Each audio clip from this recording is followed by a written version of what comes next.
So today I have 3 crafts that you can do with the excess toilet paper rolls that you might have hanging around your house. These are all intended to have some sort of educational purpose to them, but obviously you can use them for other fun things too. So the first thing I have today is a Tubaloo.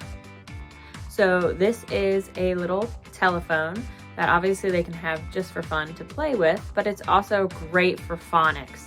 So it's so important for them to hear themselves read aloud as they are either learning to read themselves, it's fun, but 2, once they start writing and they're having to correct any mistakes that they've made in their sentence structure, these are so great because as they read them out loud, they can pick up on, wait, that didn't sound right. I missed a word, or I got my words out of order.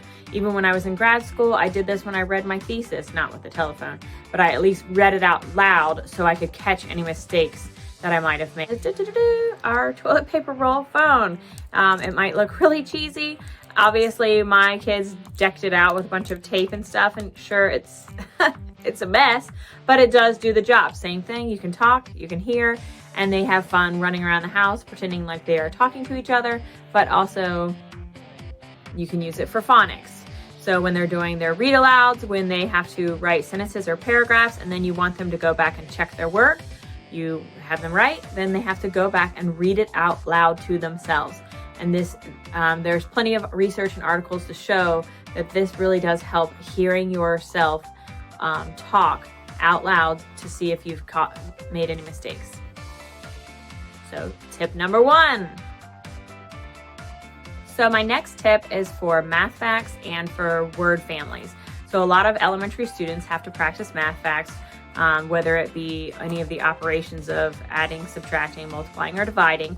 So I thought I'd come up with a toilet paper math fact for that. And then also it's a dual purpose. It also goes over word families. So you can make whatever word family they might be working on and then help them roll through it. So here's what I did. I had 2 paper towels that I literally just sandwiched together.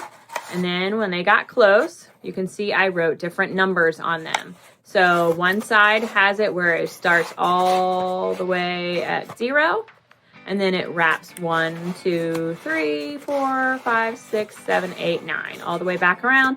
And then this one does the exact opposite. It starts at 0, but instead of going up that way, it's going to go down this way. So you can rotate this way. 1, 2, 3, 4, 5, 6, 7, 8, 9. You get the picture there. So you can use these to do your math facts, and you can start, let me start at the beginning here. So you can do this with an addition as your operation. And if you've never heard of operations before, math operations, you can pretend to be a math doctor. My mom was a math resource teacher, and she loved to make kids feel extra special and say, you're all going to be math doctors today, and we're going to do operations. So this is a way you can do an operation, and the operations are adding, subtracting, multiplying, or dividing. So in your numbers here, I didn't have a darker marker, but obviously it would help if you had a darker one. So you can make them do an addition here, or a subtraction, or multiplication, or division. So if you started with your really young elementary students, they'd basically say 1 plus 0 is 1, and then you'd rotate. 1 plus 1 is 2. 1 plus 2, 1 plus 3, 1 plus 4, 1 plus 5, 1 plus 6.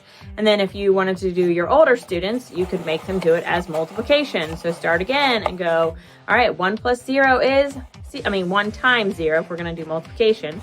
And then 1 times 1, 1 times 2, 1 times 3. So it's a fun little activity. I already tried it out with my kids, and they thought it was really fun. And I have a 9-year-old, almost 8-year-old, and a 5-year-old. So this was a lot of fun for them. So this is your math facts. And again, you can do all the different operations. And if you want to go to higher numbers for higher kids, obviously you just have to write smaller on here. The last thing is you're going to take it apart. And let me stop there because it'll be easier to just show you. So the next thing you can do with this is take it apart and flip it around this way. So again, you kind of have to smush it to get it inside. And then once you do, these are word families. And for lower elementary kids, most of the time they are learning their word families. So hopefully is that right for you? I can't tell. Yes. Okay, so word families. So you're looking at the blends here of op, at, and you can add in other ones. And so what I did is I made them color coordinated. So if it had a red in it, it would still go with red. If it had green, and you can kind of see a little bit of the green there, it would still go with a green word. So when I slide it around, If it still has green, you can still make a word with this. And if you can get more creative and if you have a better idea, go for it and let me know in the comments, because I'd love to maybe make it a little simpler. And then again here, it's hard to tell, but it also has that same color here as this color, so they know they can make a word here too. So obviously you can make can, it still has green, so you can make cat, and it still has red, so you can make cop. So you can either go around and hold each letter here and then just have them do cop, cat, can. But most of the time when you're doing word families, you want to stay in the same word family or blend at the same time. So what I would suggest you do is do all the words that end in an, then all the words that end in at, and then all the words that end in op. So again, you have to look for the color here. And I think red is probably the most one I have. So I'll start with B, and it would be bop, cop, hop. And that is not supposed to be there. But that, you know, error, pop. So you can go around there. So then we'll go to the green, and we can go gnat, mat, because it does have green. It's hard to see. Fat, bat, cat, hat, sat, okay? And rat, because there's still a green there. Oh, and even down to pat. So we had a bunch on the green one. And then we go to this, it's supposed to be a light purple. Again, if you can get better colors, it would definitely be less confusing to your kids. But this is just a rough just sketch of what you can do. So again, we're looking for that same purple color, and N does not have it. So Nan would not be it. So you can go here, and obviously that will make man. And then you can roll around again. There is the purple in there, so you could make fan. Ban is not, well, I guess ban technically, especially nowadays with Amazon and all the different banning different things, you could add that in. Can here, so there is a purple can.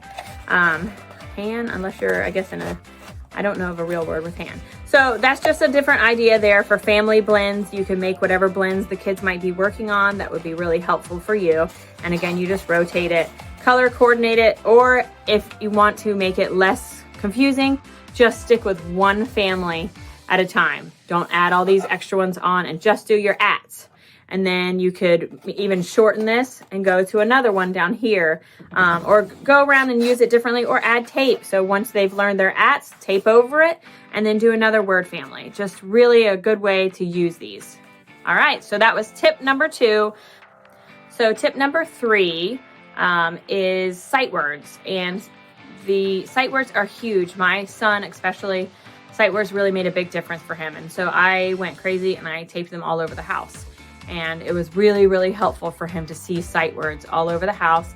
And then I would also not only do the sight words, but I would do description words. So if we had a mirror, I would put mirror underneath of it. If we had door, I would put door, window, window. So the more he got familiar with looking at those, the more he'd go, wait a minute, I recognize that word. Oh, that's door. Okay, just like the door that's in front of it. So that's a great option for you to do as well. So what I do is I just have index cards. Some people already have sight words that you have printed up, but I have index cards and I literally just taped them all over the house. And these were my extra set that I took with me on the go. So I had a little ring here. So if I wanted to quiz them while we were out and about, I could do that. And also there are plenty of apps that have sight words that they can scroll through as well. And I forgot to mention that on Math Facts. When I do a later video on my favorite apps, there is a Math Facts app that I love, that the kids love, because it challenges them and it even gives them times. For my kids in the beginning, they did not like to be timed. And in the end, they really did like to see their time and how well they got better. So anyways, back to these. So you can just tape them all over the wall. And then how you bring in your toilet paper rolls is you bring them in as a scavenger hunt. So now they can use their little telescope and you can hide these all throughout the house and they have to go searching for their sight words. So it's just a fun, simple thing you can do. It's literally, you don't have to do anything to this. They can decorate it if they want to and make it more like a telescope. Even put some cellophane on the end if they want. But if not, just make it just like this. And then if they really want to get fancy, then they can make it into binoculars. So you can add 2 and then add a little piece in the between, and then they can have their binoculars to go on a safari or a scavenger hunt to find their sight words.